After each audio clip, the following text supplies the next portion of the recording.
అమ్మ అన్నది ఒక కమ్మని మాట, అది ఎన్నెన్నో తెలియని మమతల మూట, మమతల మూట.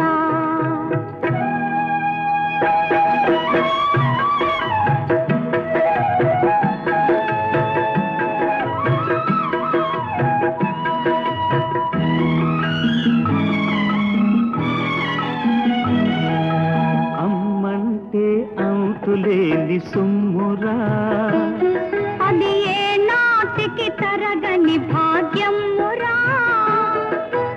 అమ్మ మనసు అమృతమే చిందురా, అమ్మ ఒడిలోన స్వర్గమే ఉందిరా, ఉందిరా. అమ్మ అన్నది ఒక కమ్మని మాట, అది ఎన్నెన్నో తెలియని